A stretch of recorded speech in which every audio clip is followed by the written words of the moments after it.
la dana del pasado mes de noviembre. No son tiempos alegres, pero sí lo son para la esperanza y también para fomentar el ánimo y trabajar en la reconstrucción de la Valencia del futuro.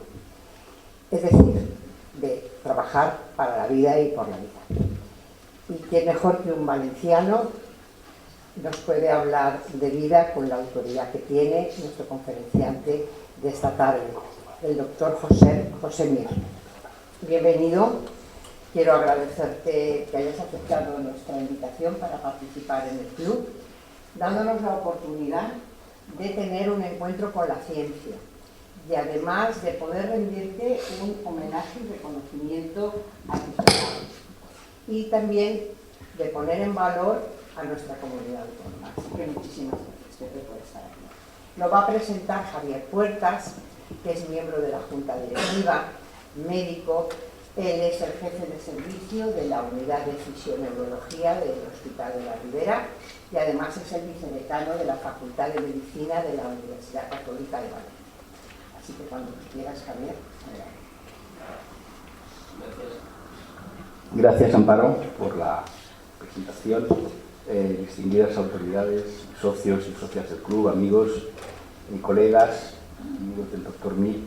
Es un placer y un privilegio para el club que nos visite y comparta su trayectoria, su experiencia, porque yo creo que más allá que yo como médico pues lo aprecio y tengo una visión desde el punto de vista de la medicina, creo que su trayectoria vital es muy inspiradora porque como un médico valenciano ha sido un ejemplo cuando en aquella época era raro salir a formarse. Él ha pasado pues por Francia, por París, por California, por Minnesota, por Kioto, por Lausanne y ha abierto camino y ejemplo para muchos médicos y profesionales donde yo creo que es importante que la ilusión, el ejemplo de que ilusión sin formación da frutos efímeros.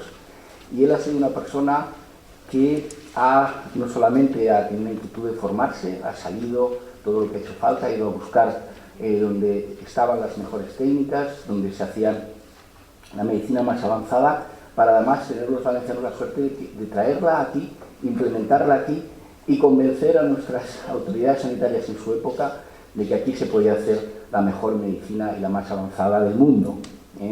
Porque es decir, el reconocimiento de alguien que la acoge en su servicio también implica la confianza de compartir con él, porque es una persona de valía y que además él después, estábamos hablándolo antes, no solamente lo ha retenido para sí, para su propia crecimiento profesional, sino que sin un equipo, sin impulsar a las personas que te rodean, sin motivarlas, sin reconocer el talento y sin dejar de forzarles para que se sigan formando y empujándoles, porque en aquella época pues todos sabemos que muchas veces acabas la especialidad y lo que deseas es encontrar un sitio, una plaza fija cerca de casa, y esa inquietud a veces por formarte se va diluyendo con las necesidades y las urgencias de la vida, y mantener esa ilusión hasta todo el tiempo que él lo ha hecho y mantener ese equipo es admirable. El doctor Mir ha conseguido casi todas las distinciones que un médico español y valenciano puede pensar y aspirar. Ha sido premio Jaime I, ha estado nominado para los premios Príncipe de Asturias y yo creo que puede sentirse tremendamente orgulloso de su trayectoria, pero sobre todo el ejemplo inspirador que hace y que tiene para todos los valencianos. Comentábamos antes que quizá Valencia pues en aquella época tampoco estaba en el circuito de que uno pudiera pensar que iba a tener una unidad de trasplante hepático pionera en España y de reconocimiento internacional. Él lo ha conseguido y ha conseguido además también que su equipo continúe esa labor. Y más aún, también fue pionero en ir no solamente a compartir con su equipo directo, sino con otras áreas del hospital, con neurociencias, con imagen médica, con intensivos, lo que conocemos el trabajo multidisciplinar, y ya en la última etapa incorporar la medicina translacional, es decir, que que con la unidad hepática experimental de la FE, con una unidad de investigación básica, trabajasen conjuntamente para incorporar de la forma inmediata y las primeras resultados de investigación básica en la medicina clínica. Es decir, yo creo que tiene un periplo que es inspirador para todos, para los médicos, pero para cualquier persona que tenga una inquietud profesional y académica. Y por eso, pues yo creo que es un privilegio que nos acompañes y que nos compartas con nosotros hoy esa experiencia y ese proyecto de liderazgo que has impulsado. Gracias, Pepe.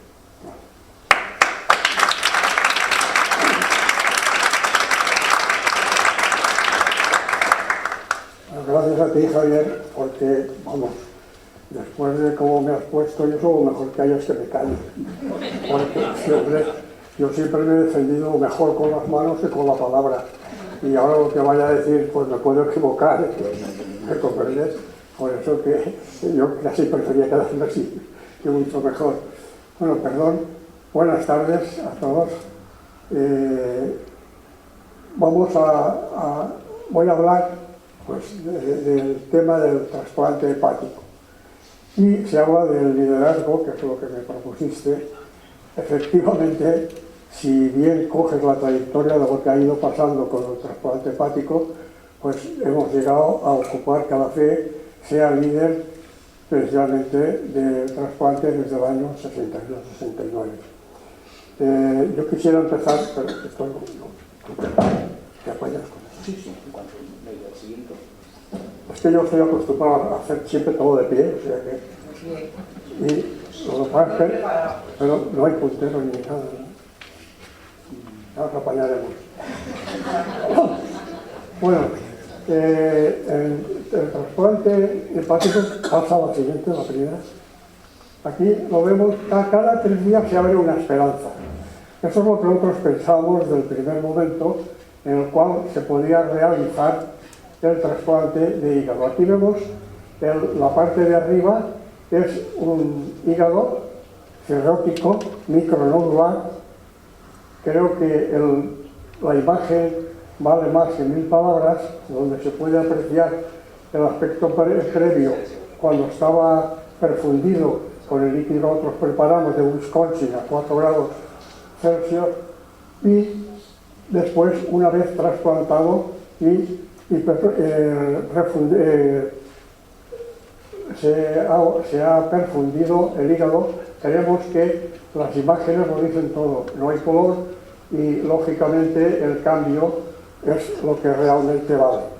Bueno, pues esto es lo que de alguna manera podemos decir, qué fácil es, cómo está, porque total, cambiar un hígado por otro, pues no da ningún problema. Esto nos llevó, la siguiente, a hacer realmente lo que era la historia del trasplante hepático. Yo no voy a hablar de cosas que pueden herir las sensibilidades, como por ejemplo las preparaciones que todos los grupos teníamos con animales, la preparación de cirugía experimental, como tampoco técnicas quirúrgicas, de las cuales no voy a meterme, como he dicho ya, para no herir sensibilidades y que alguien se pueda molestar. Entonces vemos aquí que el primer trasplante en el mundo lo hizo en el año 1963 Starcell, a un niño de 2 años y medio con una atresia de vías biliares. Se llamaba Bernie. Fue un fracaso total, falleció el niño en la mesa de quirófano. Él continuó haciendo operaciones. Continuó haciendo operaciones, pero el resultado era también fatal. No había ningún enfermo prácticamente en los primeros 50 o 60 casos que viviera más de 2 meses a 3. Y él creía, Starcell, precisamente, que todo el mal estaba en el sistema inmunológico, porque él creía en el sistema inmunológico. Y, sin embargo, en aquella época, la única medicación inmunológica que daban, inmunosupresores, eran la azatioprina, que la siguiente, que precisamente la descubrió Calde, que fue el que hizo el primer trasplante en Europa en el año 67, o sea, 4 años después de Starfield en Estados Unidos. También lo hizo en el Addenbrooke's Hospital, el nuevo Addenbrooke's, que hoy queda una biblioteca preciosa, donde existe en el sitio en el que estaba el quirófano, tiene un busto hecho por él mismo, porque aparte era un artista, escultor y pintor, y lo hizo 4 años después del primero de este siglo. Otros, normalmente yo creo que a ustedes poco les sonará Calne, como poco les sonará también Starfield. Pero si les digo quién era Christian Wagner, seguro que el 90% lo saben. Lo grande que sí con la cabeza. Pero fue más mediático, ya sea por el corazón o por las revistas del corazón. Y sin embargo fue en el año 1969, cuando se realizó el primer trasplante cardíaco. La siguiente.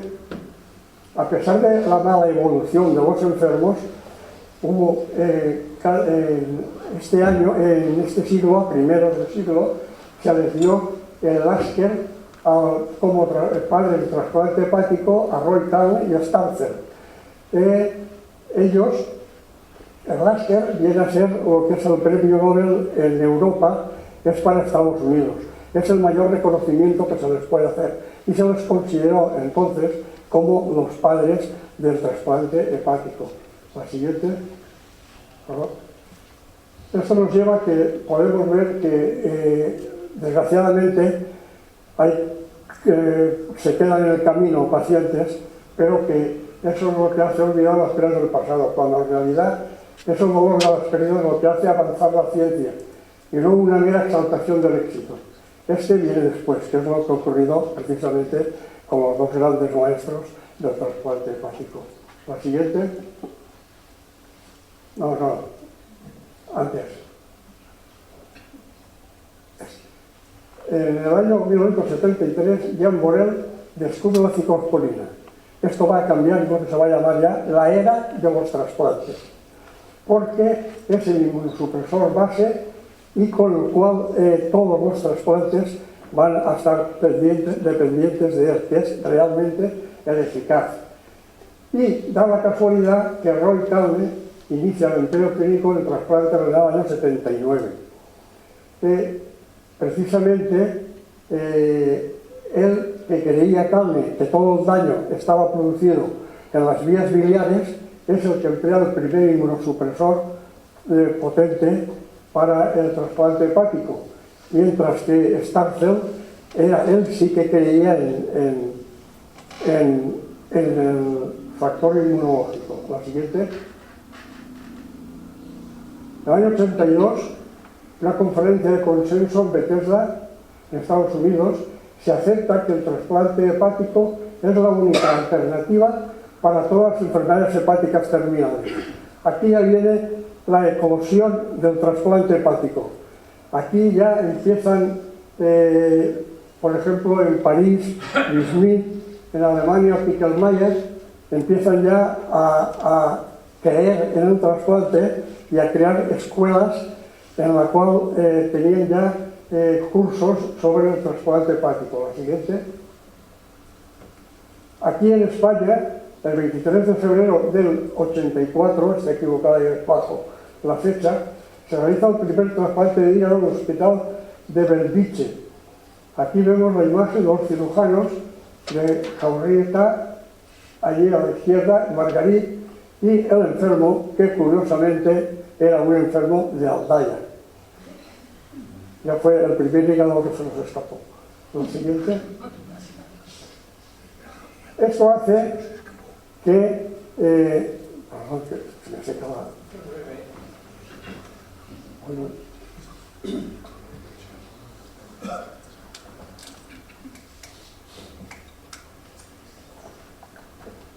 Perdón.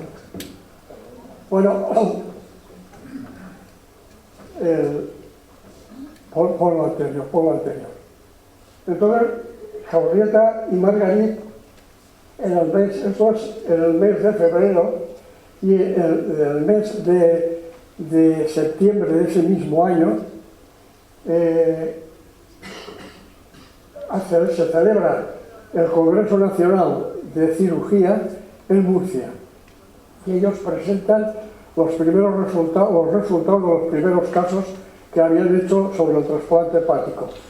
Entonces, en esa época, nosotros éramos referente nacional sobre la cirugía de la hipertensión portal. Esto quiere decir que operábamos las complicaciones de las enfermedades hepáticas y, sin embargo, dejábamos la enfermedad, que era el hígado. Al ver los buenos resultados y ya pensar que esto ya no era una ciencia ficción como yo creía en un principio, pues empecé a darle vueltas al volver de Murcia y creer ya en que realmente lo podíamos integrar en el Hospital La Fe.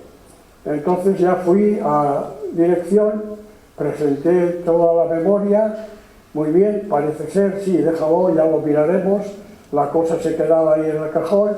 Bueno, pues entonces ya pues se me ocurre ya cuando pasa tiempo, el tiempo estoy hablando ya de más un año o dos,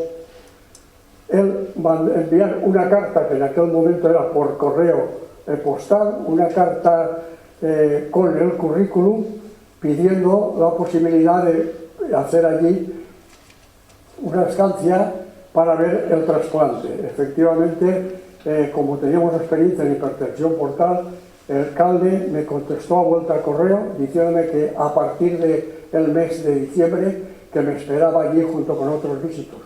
Digo, pues de acuerdo, cojo la carta, la presento en dirección y entonces no tienen más remedio que autorizarme.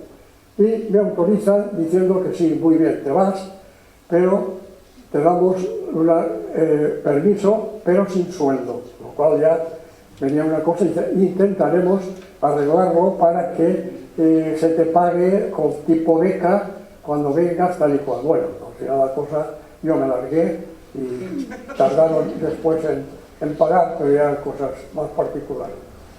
Y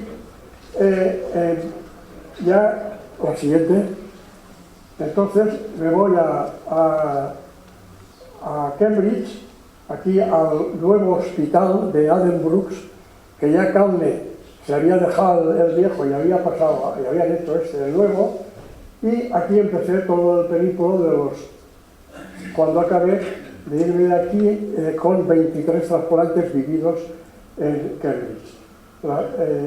Como la siguiente, el primer trasplante que pude participar fue en el 86, en diciembre, el día 8. No os podéis imaginar la alegría que me llevé cuando acabó de ver que había tocado una cosa que me parecía muy lejana, que me parecía casi imposible, y cuando llegué al hotel le comenté a mi mujer, esto se puede hacer y lo vamos a hacer. Como era festivo, llamé al día siguiente al hospital y dije a los compañeros, esto ya va para adelante y lo vamos a hacer.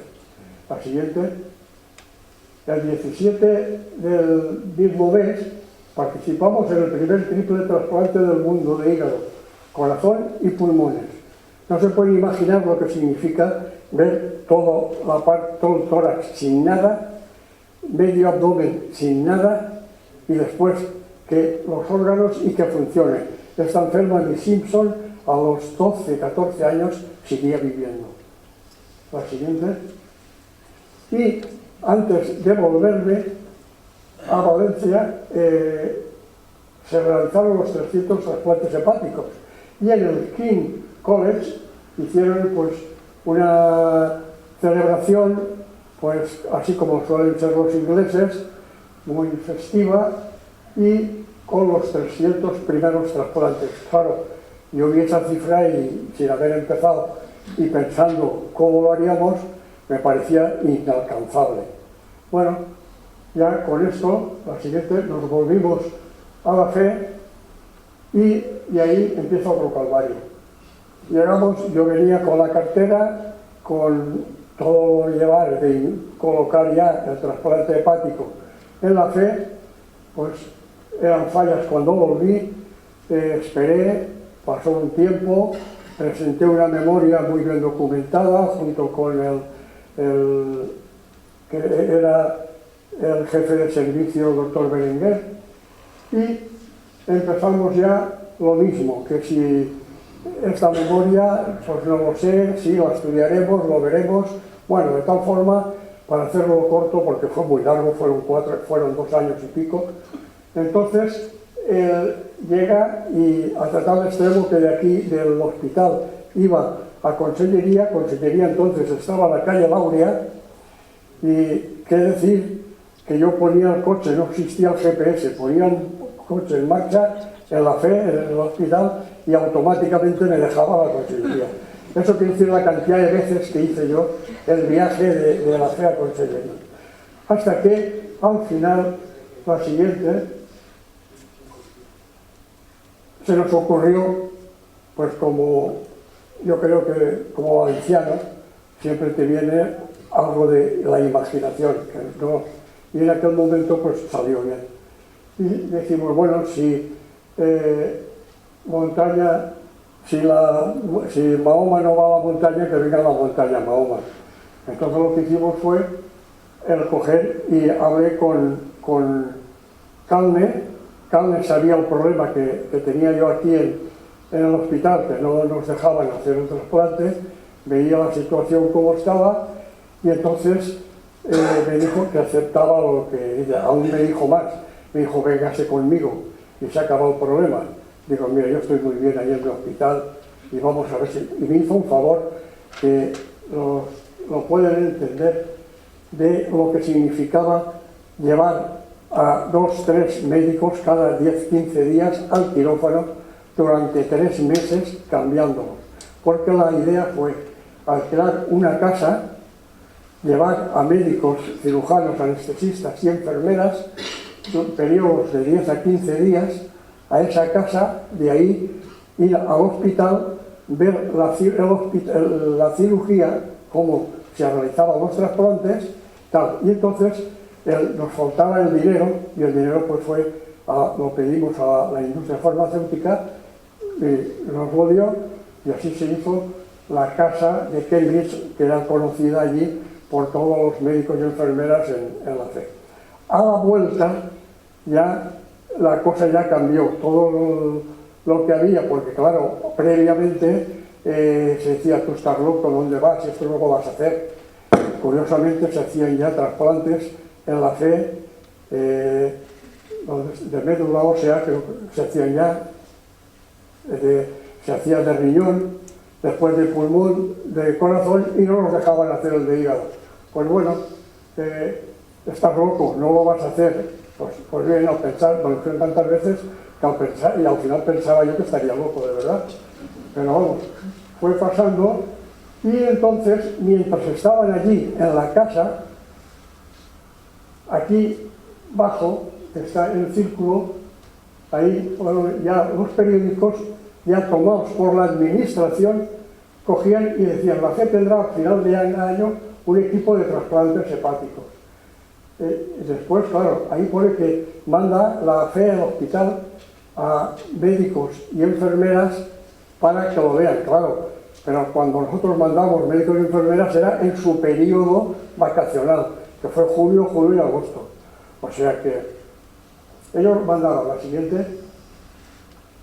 Ya el primer explante llega al hospital La FE, se hará, esto era en diciembre del 89, la FE lleva a cabo el segundo explante multi de órganos, 2 cirujanos de la FE colaboran en el trasplante. Claro, aquí nosotros teníamos con la coordinación, las coordinadoras nos avisaba cuando había una extracción multiorgánica, con lo cual nosotros íbamos a ver, porque en un principio no participábamos, solamente mirábamos, y después ya, en algún caso ya nos dejaron participar ayudando. Pero tú veías con una pena enorme cómo el hígado ese se iba para Murcia o se iba para Sevilla o Barcelona, y pues era de verdad que era muy duro el ver todas estas cosas.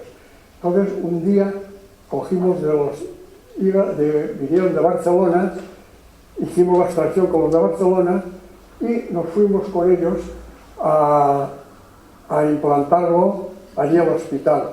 No os podéis imaginar, en aquella época íbamos contra el reloj por el tiempo que había, lo que llamamos de isquemia, de que podía estar el hígado fuera sin perfundir, íbamos prácticamente contra el reloj y los mozos de escuadra nos llevaron desde el aeropuerto al hospital. Bueno, le tuve que decir, y a una velocidad de locura, en un túnel se iban por una especie de acera que había por allí, le dije, mire, aquí vamos 5 y allí hay uno esperando el órgano y se va a quedar sin el órgano este y sin los ojos. O sea que miren a ver por dónde van y conseguí que frenaran un poco, que tampoco era para arriesgar tanto la vida.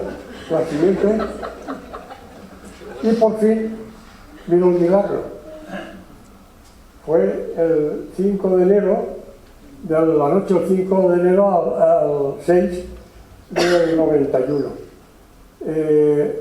Yo estaba comiendo, suena el busca, ya la alegría era de locos, y nos fuimos a hacer la extracción con un mister que entonces los dejaba el ejército, a Zaragoza, al Miguel Servet, y volvimos a la fe, preparamos el órgano, quitamos el enfermo, lo colocamos a un enfermo que se llamaba Victoria. Desgraciadamente falleció a los 12 días de la intervención.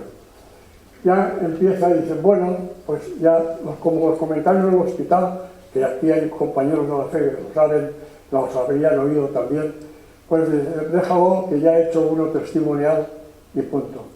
Pues no, continuamos, hicimos el segundo a los 20 días del primero, a Clara, vivió 4 años casi, pero se le hizo un retrasplante a los 2 años.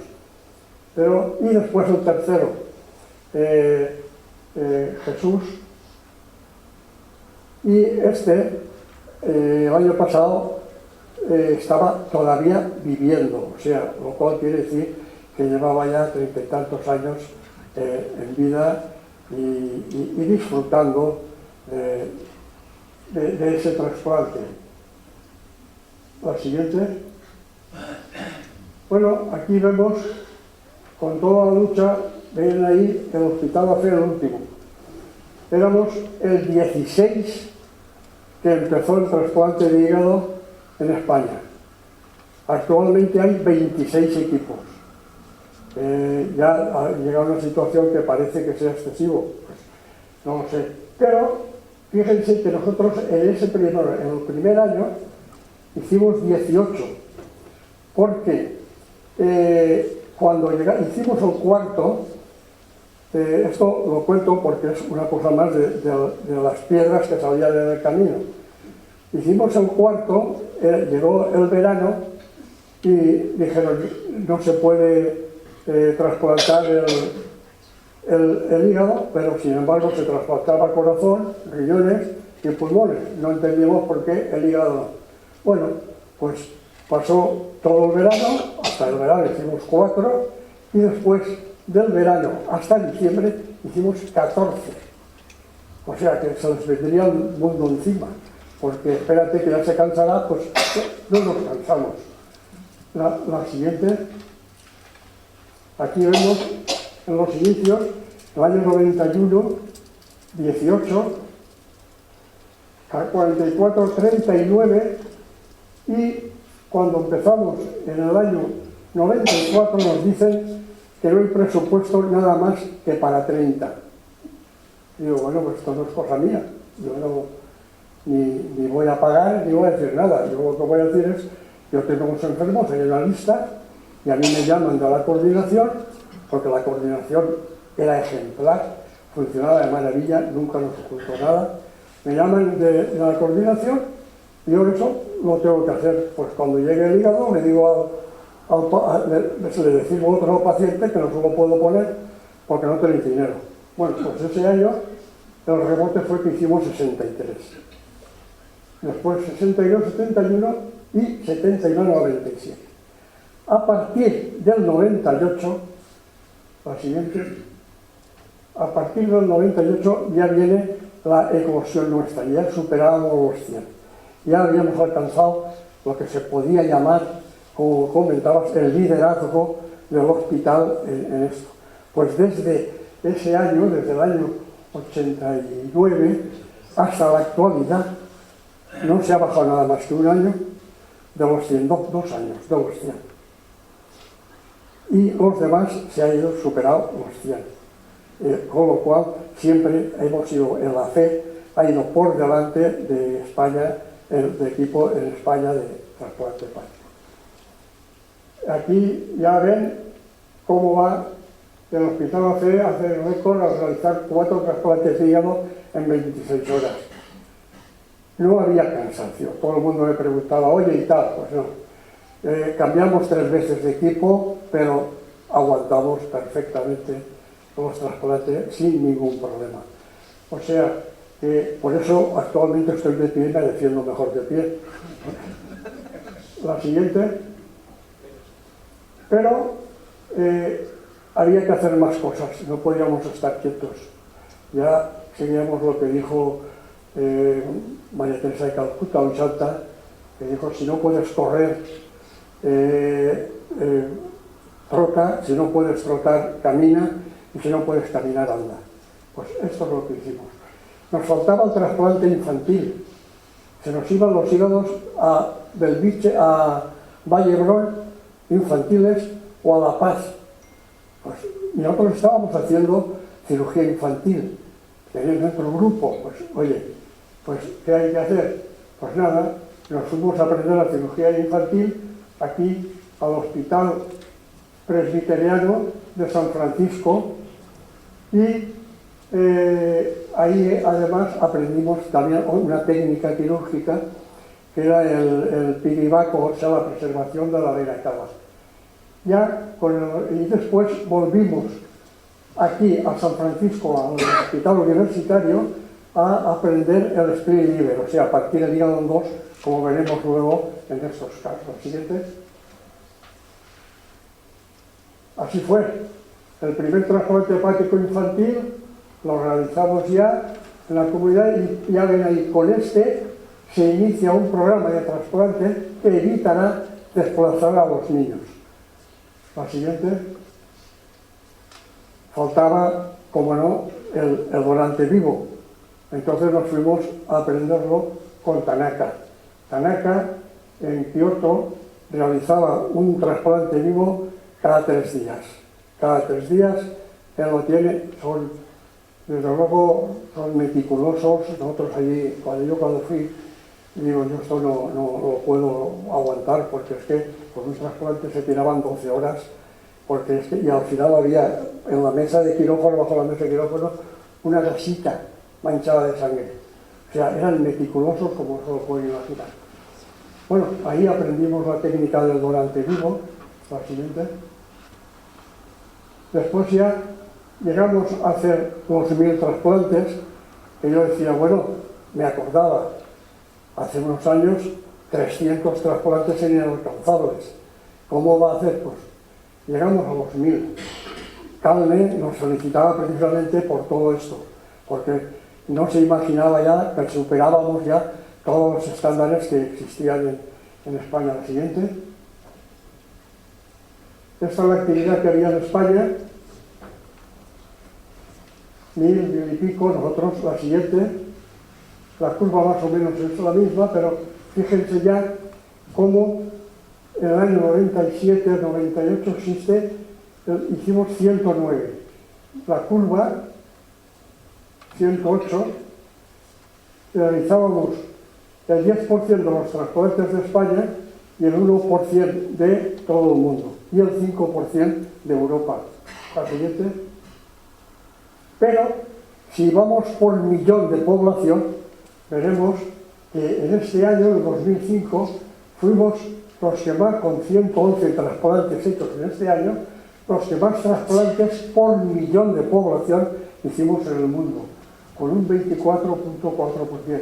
En España la media fue de 22,9%, en Italia y en Estados Unidos 16.6%. Claro, vayamos no a números absolutos que nos barren por la población. La siguiente.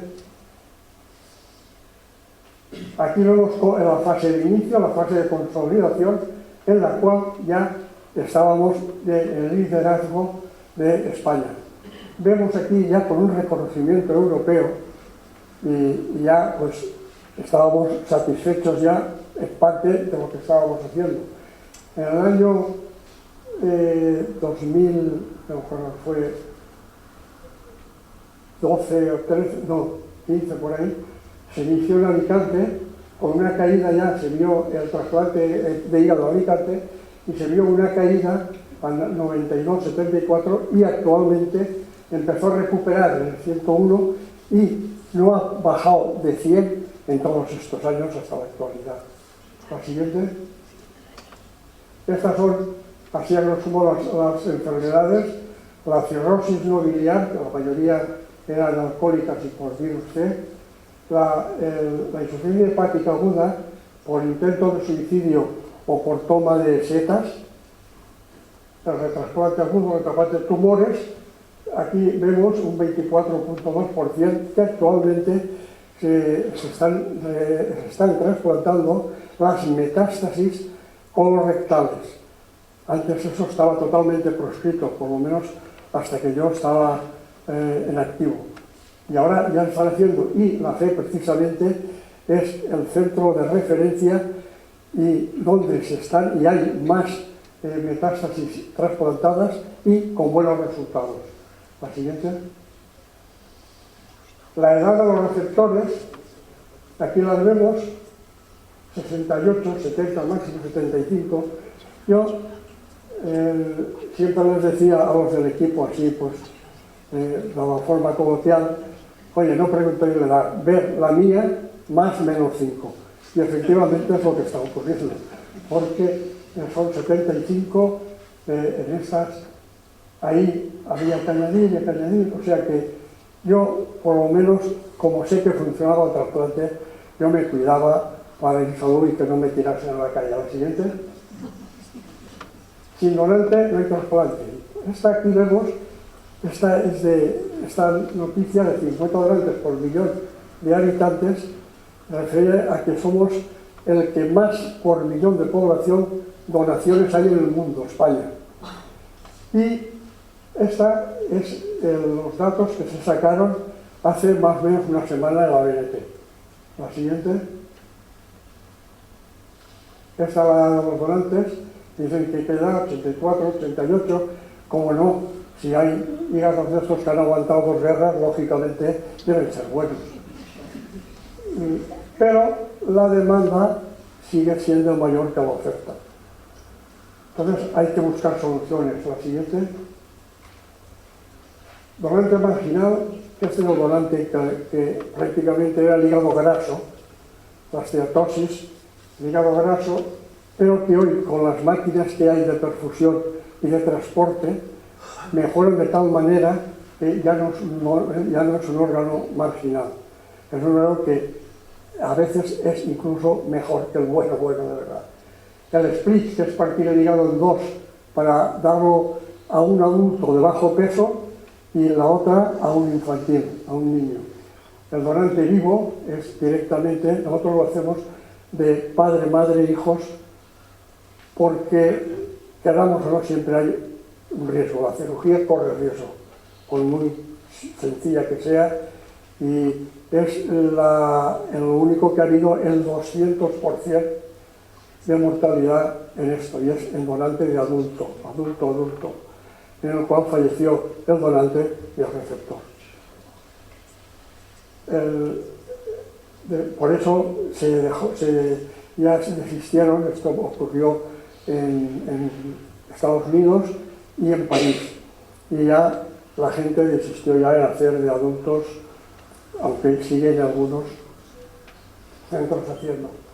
Pero, sin embargo, de padre, madre, directamente relacionado al niño, ese sigue funcionando. El donante en asistolia, que es este que ocurre realmente ya la mayor parte en carretera, lo llevan al hospital, tienen la asistolia, automáticamente me meten en quirófano. El donante dominó y la reacción hepática, que esto ya lo esto ya es asistolia. La siguiente. Esto es el San Francisco para aprender el split liver, cómo partir el hígado, la siguiente. Estuvimos con el MON y esto es un dibujo donde se ve el hígado partido en dos, pues el split, y se aprovecha pues la parte grande para un adulto de bajo peso y la siguiente, y la pequeña para infantil. Aquí se ve esto, se puede ver, pero aquí se ve mejor en esta. Ciertamente todavía el órgano en activo, cómo se parte, es perfecto aquí el hígado izquierdo y el hígado derecho, y esto es la siguiente, la que se pone en el enfermo. Esto es una vez el hígado, si lo sacas y ya antes de perfundirlo ves cómo lo partes fuera del abdomen, y entonces tienes esta situación con otro color. Luego se perfunde y queda perfecto. La siguiente.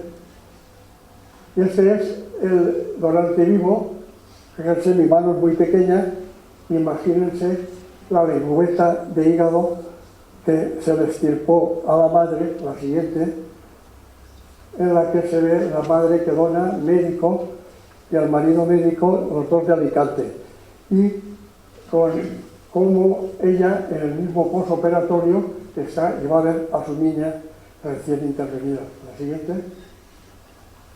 Estos son los hitos que se marcaron. Siempre hay unas fechas que se recuerdan o queremos recordar.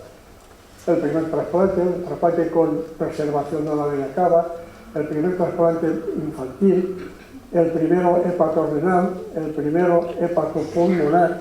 Este fue el primer trasplante que se hizo en España, hepatopulmonar. La siguiente. Los 1000, el split hepático, cuando se fue la partición del hígado, el primer trasplante hepatorenal, esto era el mes de marzo, fuimos a Minneapolis con Sutherland a aprender el trasplante pancreático, y entonces a la vuelta, esto fue en el mes de marzo, y en julio hicimos el primer trasplante hepatorenal. Cuando yo me retiré íbamos por los 60 y tantos. El trasplante celular hepático,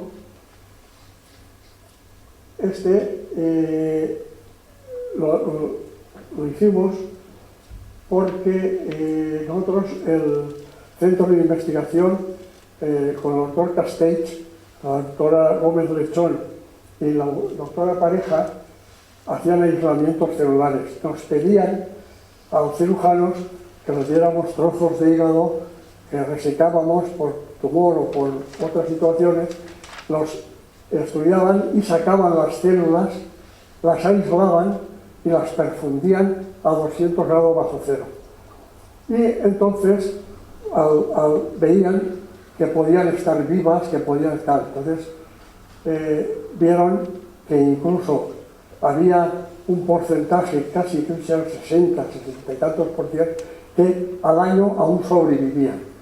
Pues entonces se me ocurrió y le dije, digo, oye, pues vamos a ver en esos casos en los cuales la insuficiencia aguda, que hace falta un hígado de eso, y de implantar estas células que sirvan de bypass, de pase ahí, para ver mientras podemos recibir un órgano adecuado para este trasplante.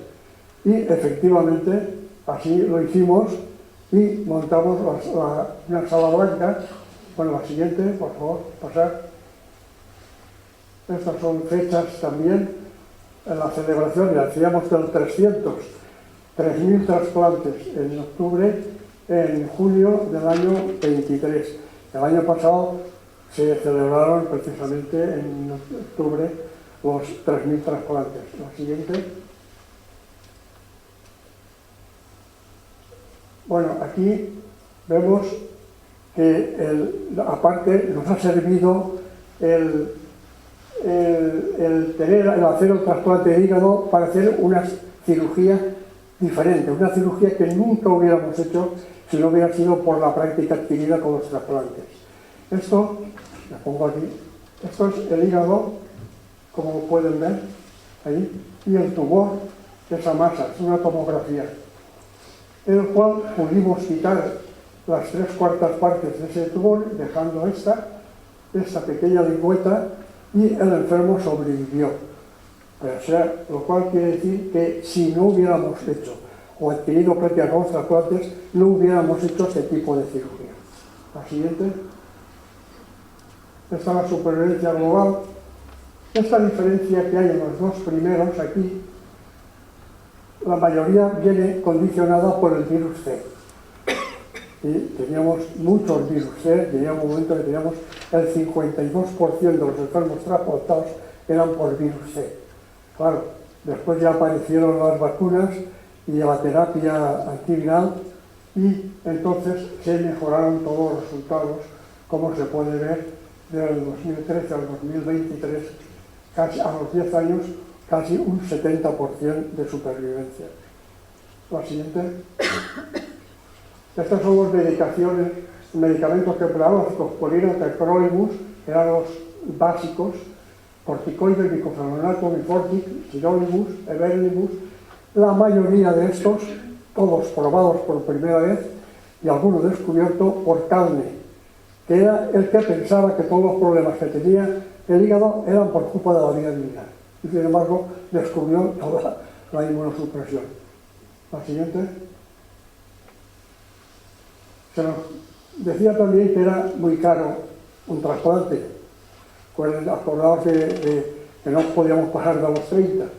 Pues bueno, vino Calne aquí, a una carrera, creo que fue a 2000, y una periodista le preguntó si no le parecía que era demasiado caro un trasplante para como estaban los hospitales. Los hospitales estaban más bien, pero que si era muy caro el trasplante. Y Calne le dijo, depende en lo que usted valore una vida humana.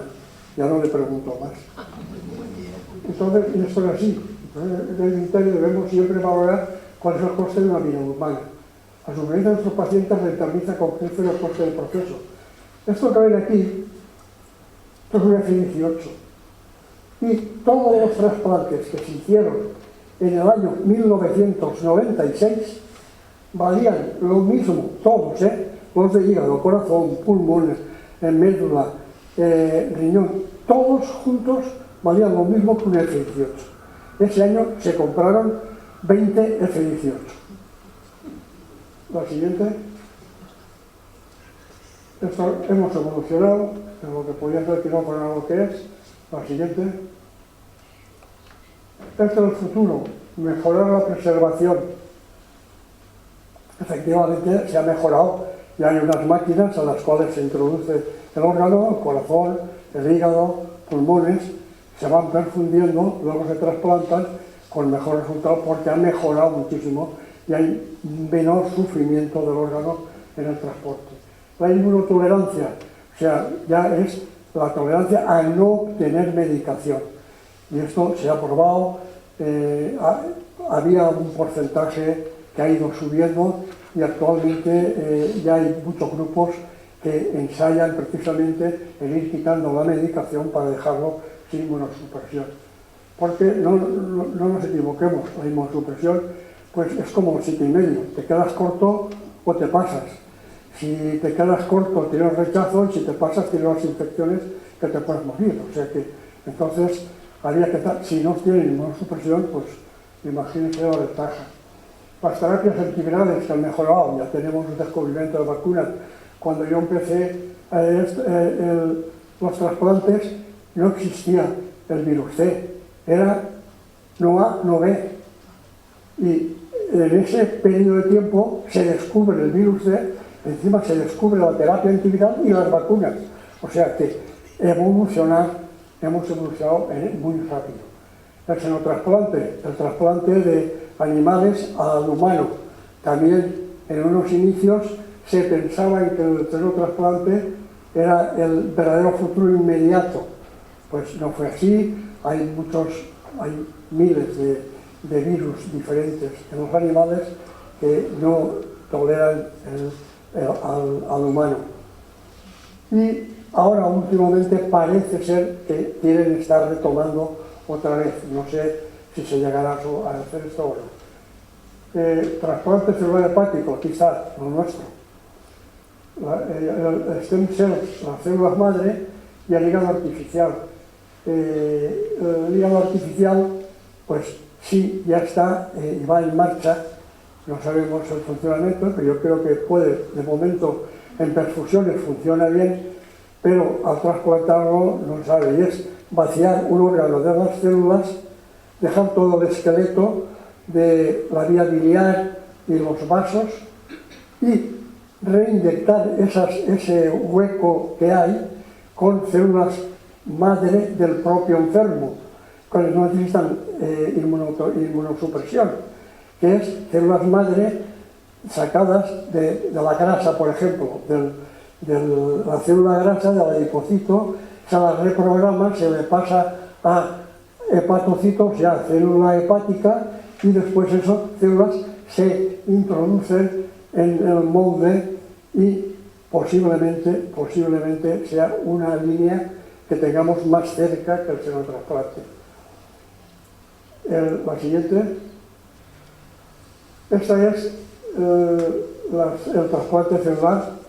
Esta es la primera, una sala blanca que se creó en la vieja fe y fuimos, la siguiente,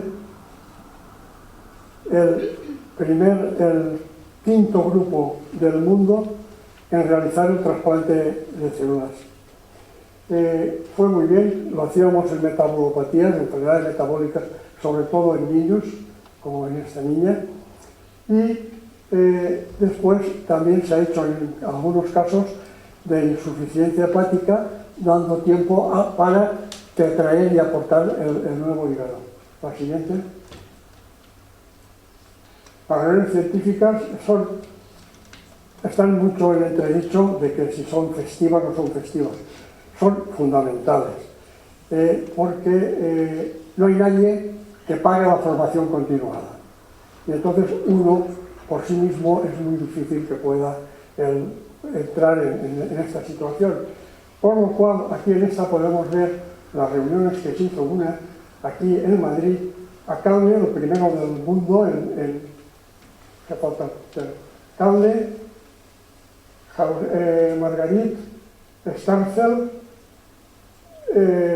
Rafa Matesanz, el director de la OIT, y todos los números unos en trasplante que había.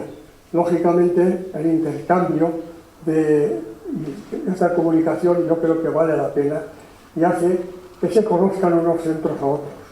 Como por ejemplo, el que a nosotros en la fe ser un centro de referencia, ya que sales fuera del ámbito nacional, que te conocen en todos los sitios, Europa, Latinoamérica. La siguiente. Esto no sé lo que es. Ya. Y entonces vemos esto. ¿Qué ocurre? Que conseguimos traer el Congreso Mundial de Trasplantes de hígado, de intensivistas y anestesistas aquí a Valencia, en el año 2011. Había una lucha por conseguirlo y al final lo conseguimos. Se nos aceptó ya aquí, y aquí era en Julcón 4 años antes, cuando ya era Valencia la siguiente reunión que íbamos a tener. Después conseguimos tenerlo aquí en España, en el 2014, pero este era todos los trasplantes, la Sociedad Española de Trasplantes, de hígado, de corazón, de todos los trasplantes.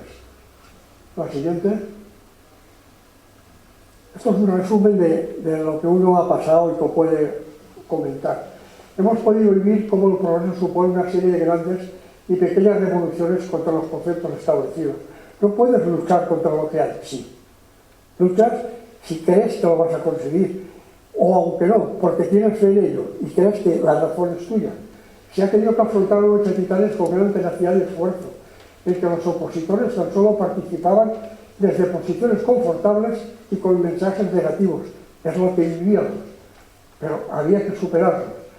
Y esta es la realidad, que no podemos quedarnos sin guardianes del pasado, sino además debemos ser buscadores del futuro. El futuro que se nos escapa. Lo que hoy es novedoso, mañana puede ser obsoleto. Siguiente. Esto es lo que decía a los residentes. Pensar que el camino a recorrer es largo, pero muy gratificante. Estar preparados sobre todo para el sacrificio del trabajo.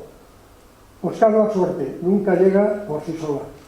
Y esto es que el cirujano transportador siempre quiere pasar como a Zapata, que tiene las botas puestas y las botas de montar y el caballo ensillado. Esto es fundamental porque no se puede perder por tu comodidad en esta situación a los cirujanos transportadores. La siguiente. Los residentes dominan la técnica y siguen escuchando todos los protocolos médicos. Pero ojo, puede fallar la comunicación con el paciente. No pasemos de la cabecera de la cama del enfermo a la pantalla de un ordenador. Es que es la realidad. Tengamos en cuenta que el enfermo, el paciente, es un ser humano. Él es el verdadero protagonista de todo esto. Yo me podría pasar aquí hablando 20.000 horas, pero el protagonismo real es del enfermo. Él es el verdadero héroe, porque es un héroe que nos aguanta, no nos conoce de nada, deja su vida en nuestras manos y sin apenas a veces conocernos. El enfermo tiene una familia. El enfermo es realmente sufridor y es el que nos tiene que ayudar, que colaborar. Bueno, nosotros hemos trabajado, pero él es el que nos lo agradece. Por ejemplo, tú has hablado te pueden dar medallas, te pueden dar lo que quieras. Oye, no hay mejor medalla, mejor agradecimiento que encontrarte por la calle una persona que te para, te coge la mano, te dice: doctor, usted me operó a mi padre, a mi madre, a mi tía, gracias. Eso vale más que cualquier placa o cosas que te puedan dar o poner. Y eso realmente es de agradecer. La siguiente. Por eso no me queda más que decir gracias. Gracias a todos los enfermos transportados, porque efectivamente han dejado y han puesto su vida en nuestras manos. Ellos son los verdaderos héroes. Gracias a los donantes, esas familias que con ese altruismo y esa generosidad han sido capaces de donar vida. Gracias a nuestras familias que se han sacrificado en momentos muy duros y el esfuerzo que han tenido y los momentos en que nos han ayudado para no desalentarnos. Eso desde luego vale mucho, porque eso es lo que da vida al programa. Y gracias al equipo, porque han sabido asimilar que lo que les he dicho toda la vida, no se trata de que seamos héroes, tenemos que ser sencillamente humanos. Y gracias a todos ustedes por haber asistido, por nuestra atención.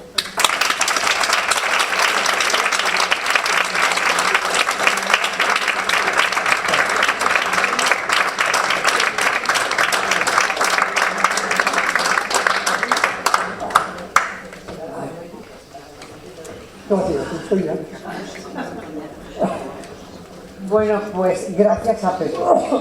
Gracias, Pepe, doctor Mir, por compartir aquí en el encuentro esta lección apasionante, historia de ciencia, de vida y de algo que caracteriza, a pesar de lo que se dice de los valencianos, el carácter de los valencianos. Creo que contigo tenemos un ejemplo clarísimo de hasta dónde podemos llegar. Muchísimas gracias por compartirlo con nosotros y espero que seas el ejemplo, siga siendo el ejemplo de todos tus discípulos, porque os necesitamos.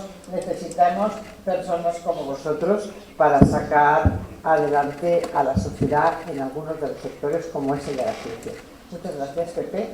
Y bueno, pues ahora terminamos. Gracias por la asistencia de todos vosotros.